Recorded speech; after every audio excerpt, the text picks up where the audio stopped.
Hey, I'm Joe Farrow with Geek Toolkit. Today we're going to talk about this Innovelli Red light switch. First, let me give you a demo of why this switch is cool, and then we'll talk about the features. We'll talk about the documentation, which is actually worth a call out because they did that good of a job on it. And then we'll talk about how to get it set up in Home Assistant, everything from the scene controller on this to a bit of the actually like controlling the LED using set configuration for Z-Wave. Just a super cool switch. Let's show you what it can do.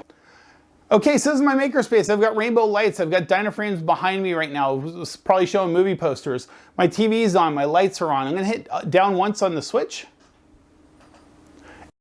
And what that did was that turned the lights off. It turned the rainbow lights off on the side there. It turned off my Dynaframes and my television. That was one switch controlling my room. Now we're gonna talk about how to do that in Home Assistant, but the way that happened is that was a scene control that got sent to Home Assistant and it processed that. So hitting down on that, it's not just a light switch, it actually set the entire room. Now let's say my daughter walks in the room. I just hit up twice on the light switch here.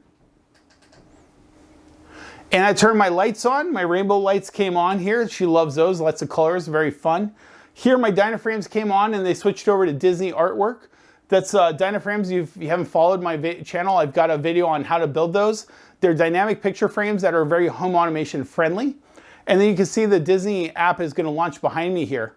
This is perfect in the morning for getting everything set up for her. She loves the lights. I'm going to show you in another video. I actually have the Disney castle that is my background on my computer. When this is all set up, we can do cartoon artwork all over the place. It's just a really fun thing for her to walk into. And the room is very child themed right now. Now for me, we're going to go to a different scene. We're going to actually switch over to Amazon Prime, which is what I typically use for watching movies. I can of course always switch that. But I also am going to want movie posters on the side here. I'm going to want these lights in the front here to turn off, and I'm going to want the back ones to be dim. What I just did is hit down twice. You see the lights responding. The rainbow lights go to just a gentle purple. It's just a lot less obnoxious when I'm watching TV. And then I've got movie posters on the side. We've got Amazon Prime behind me here. So that was just a way to switch over from the child scene to my movie scene. And now I've hit up, and now we're going to go back to the full light scene. I could put a whole bunch of other scenes on there if I wanted to. I could do things like a meditation scene or a reading scene. I could do the different lights. These are CCT lights. These are the Wiz light bulbs I talked about. So we can switch these over to more of a yellowish, relaxing hue and so on. This switch has 5 scenes for up and 5 for down, plus a config for 11 total scenes.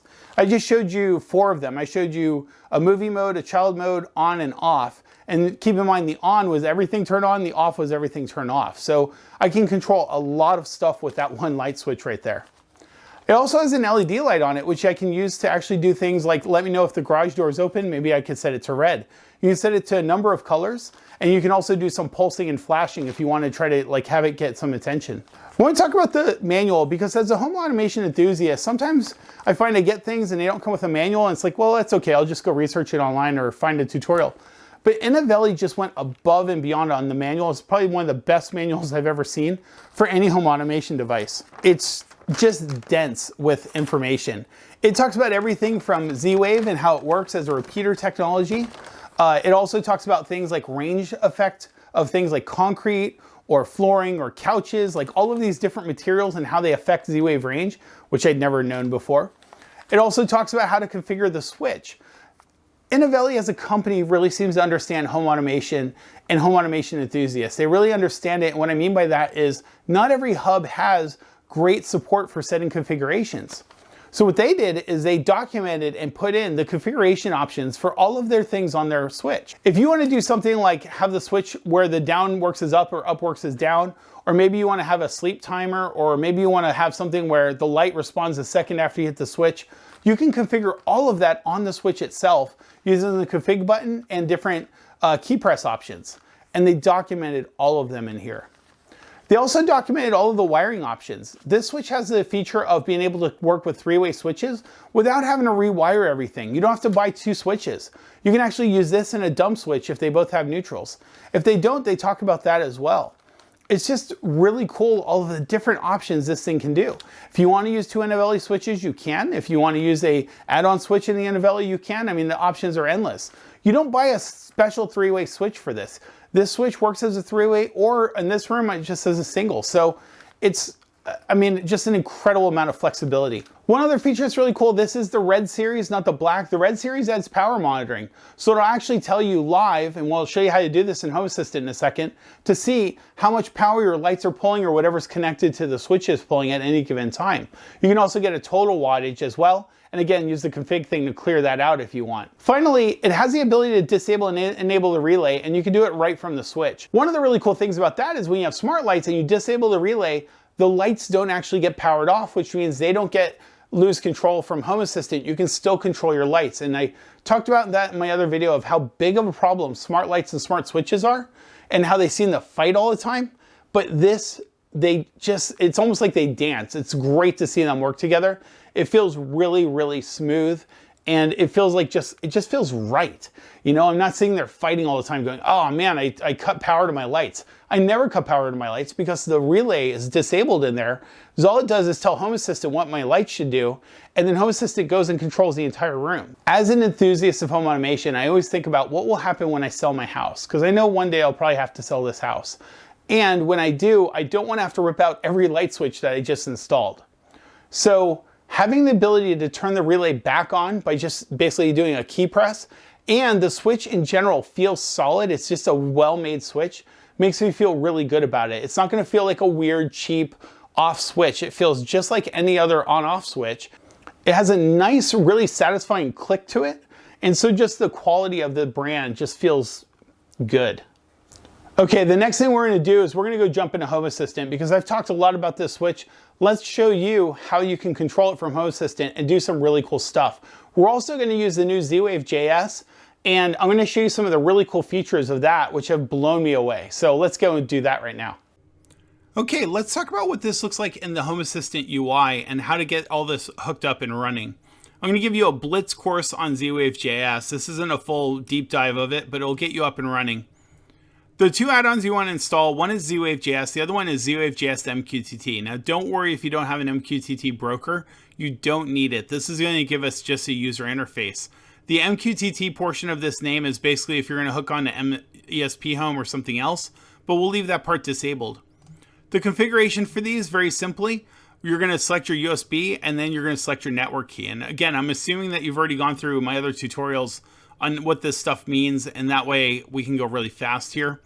Z-Wave JS MQTT is really simple. Just install it and go. You get this beautiful UI of basically your Z-Wave components. And you can see I've got quite a few in here. The Innovelli is actually number 11. So there it is down here. It shows up with some really cool names. It shows up with the company name and so on. This is all because it's in a database. And I want to show this database. It's really important. This device is zwavejs.io, and I'll link this to the description along with everything else, including the switch. But this right here lets you search for a brand, and then you can actually select the device and see all of the config options. This is important when you want to do things like, I want to, if I want to invert the switch, or I want to control how it's configured, and I want to do it programmatically, or I want to control the LEDs. We'll talk about this more in a second. When I show you things and I'm showing you values and they look kind of magical of like, where did that come from? Well, this database is in Z-Wave JS and it gets pulled in. The other thing I want to mention about this before we leave it is you can sometimes search for a switch or a brand. And like this one here is WD200, is also an amazing switch from HomeSeer. Probably do a video on this soon. But if you look at the top of this, it actually shows you the inclusion, exclusion, and reset commands that are built. It's just like documented right there. I cannot tell you how hard I spent looking for like my GE switches reset, factory reset commands, and they're in the database now. So this is beautiful. All right, let's go back to this. So that now that you know that, then this will make you a little bit more sense when we show you where this stuff's coming from. Okay, as I click on the Innovelli, we can actually go through and see all of these values here, and these are all expandable. When I click on configuration, there's all of our values right there. You can actually play with them right here. If I want to change the LED indicator to something like cyan, I can click that and hit this arrow and look back real quick. Yep, and it's cyan right now. So changing this stuff is incredibly easy. It's easy to configure things, kind of play around with them and see what values you want. Now, how do you do this outside of this UI here? Well, these are configurations, and you're going to want to know what these values are. So again, when you see cyan, you see the 127. That's going to come from here. That's where this is coming from that database. Now we know this. Now, how do we set this? Well, let's do it from the developer tools. I'll show you what this looks like. You actually set it with a service, and you set it with a zwave.js set config parameter. So if I click on this here, and I pick on the device switch, there we go. So this is actually going to be a target on this switch itself. Now here we go, parameter and value we need. We can do the parameter by name. So I can say LED indicator color. And then the value, well, how do we know our value? We can do, let's see, 85. We can do it from this website or the other thing. So let's see if that mattered.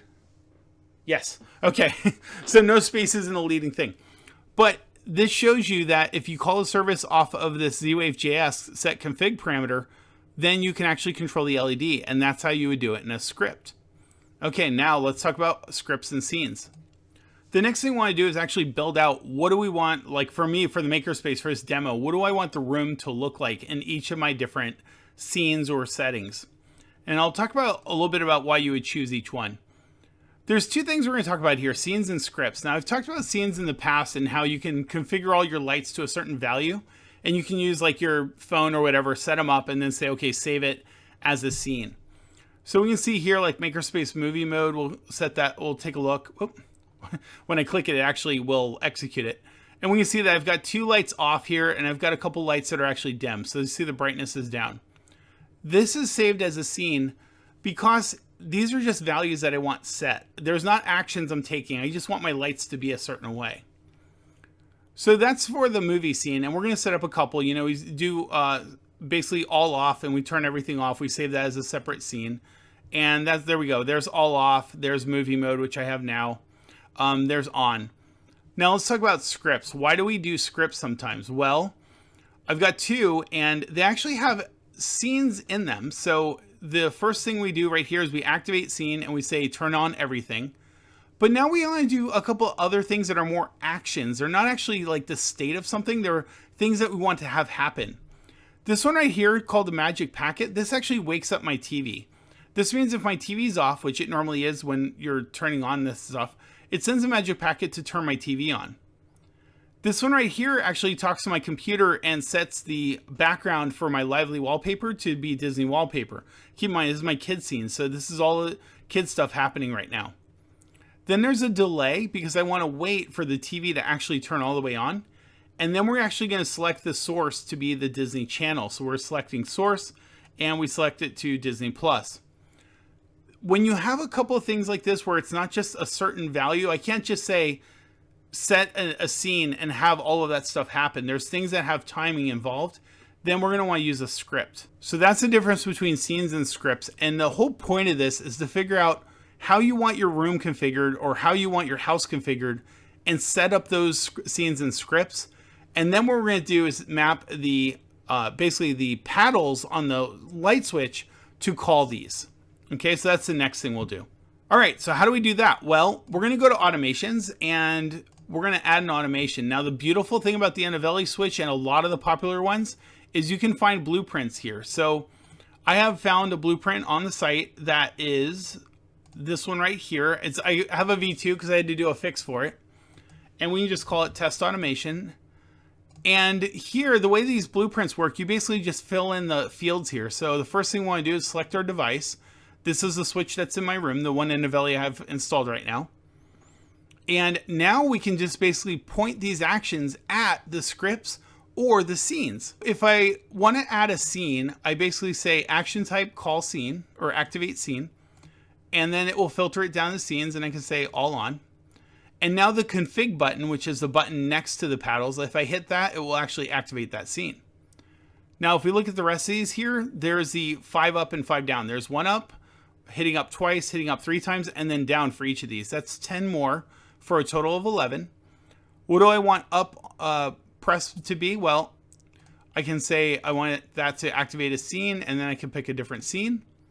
And then to give you an idea just how to do a script, let's say up twice. When you do a script, it's a little bit different. You actually say call service. Now, what's interesting is the scripts all get saved as services. So if I type in kid, there you go. that script will actually show up as a service, and that would basically do all of those things I showed you in that script when I hit up twice on the paddle. So now it's just a matter of setting up your scenes and setting up your scripts for what you want these to do, and then mapping your paddles, your up and downs, to doing that. Now, let's say that we want to actually have something set, an LED on there.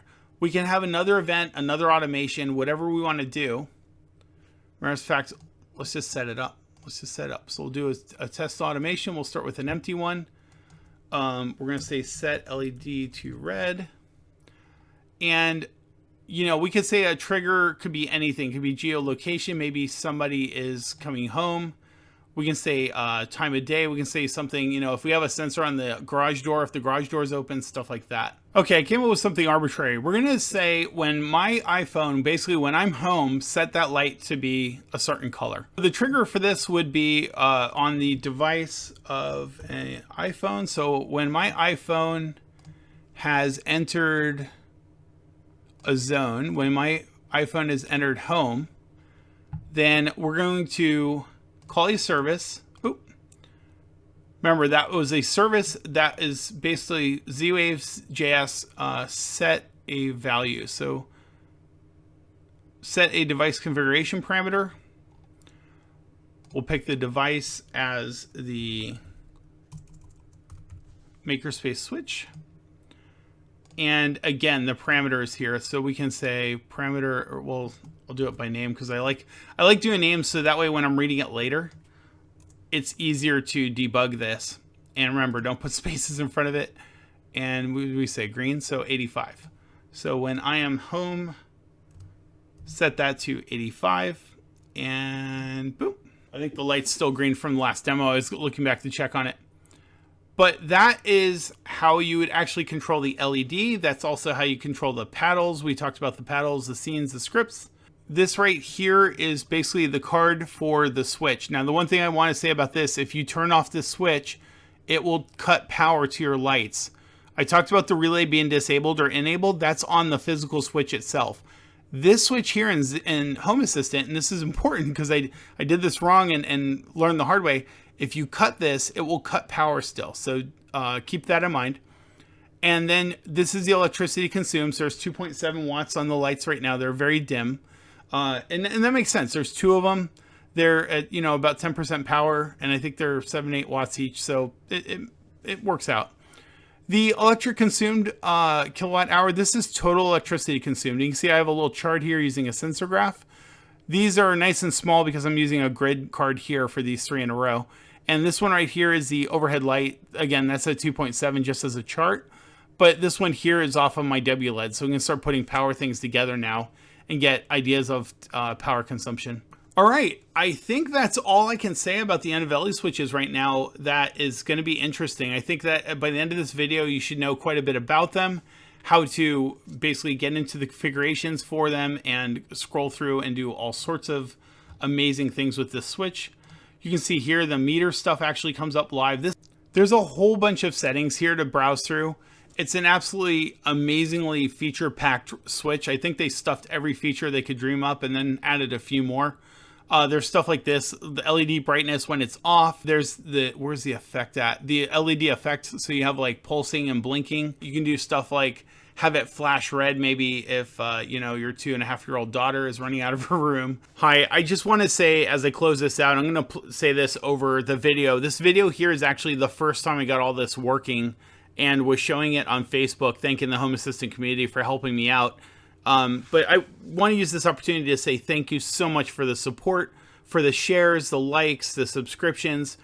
The channel growth really is what motivates me to do this. I just enjoy it. I don't need, you know, some people ask me, what can we do to help you? I don't need PayPal or any of that stuff. You guys, if you want to help me, just share the videos. That's the best thing you can do, honestly, for any YouTuber. Share their work so that others can see it and benefit from it.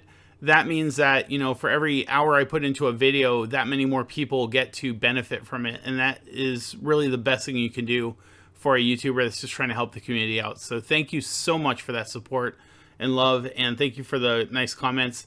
I just appreciate it. So I'm Joe Farrow with Geek Toolkit, and until next time.